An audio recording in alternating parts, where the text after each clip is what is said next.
নমস্কার, আমি শান্তনু পাত্র। আপনারা এখন দেখছেন অ্যাম্বিশন স্টাডি। আমাদের আজকের আলোচনার বিষয়বস্তু আমরা আরেকবার ভূগোলের ব্যাপ্ত পাট্টিকা নিয়ে আলোচনা করব।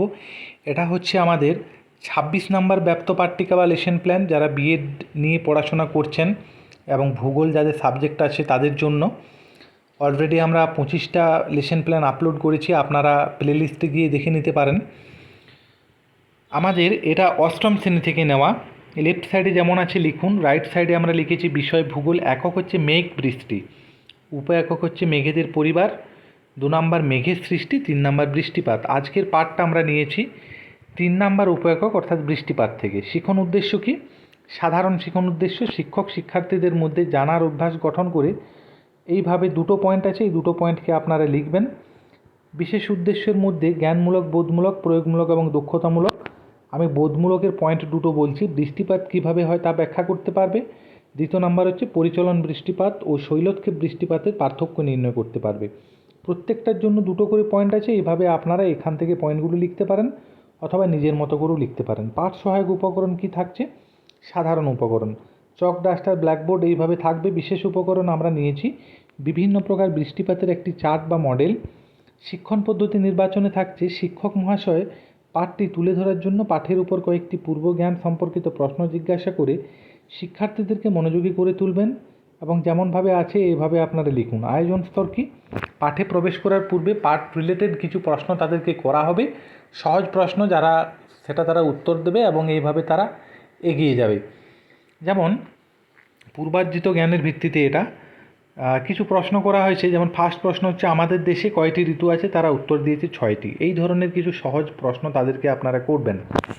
এরপর আপনি পাঠ ঘোষণা করছেন, আজ আমরা বিভিন্ন ধরনের বৃষ্টিপাত নিয়ে আলোচনা করব।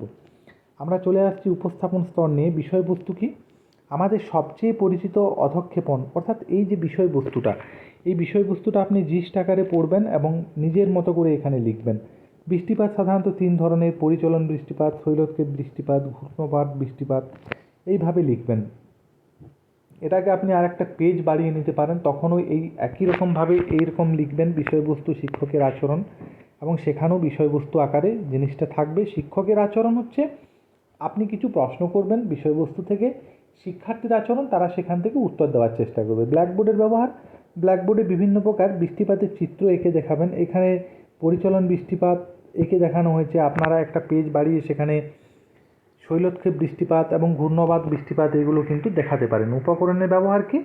শিক্ষার্থীদের বোঝানোর সুবিধার জন্য শিক্ষক মহাশয় পৃথিবীর কোথায় কী ধরনের বৃষ্টিপাত হয় তা মানচিত্রে দেখাতে পারেন।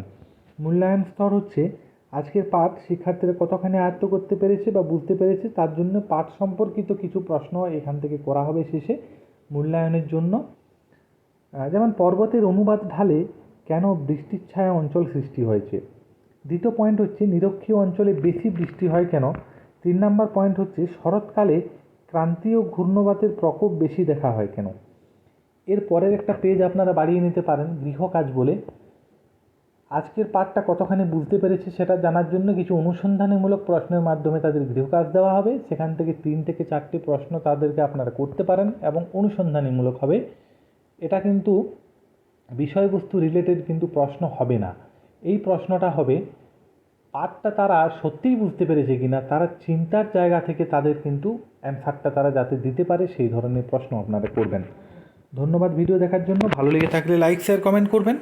নতুন কেউ থেকে থাকলে চ্যানেল সাবস্ক্রাইব করবেন। আর PDF ফাইল পেতে চাইলে কমেন্ট সেকশনে হোয়াটসঅ্যাপ নাম্বার দিয়ে যোগাযোগ করবেন।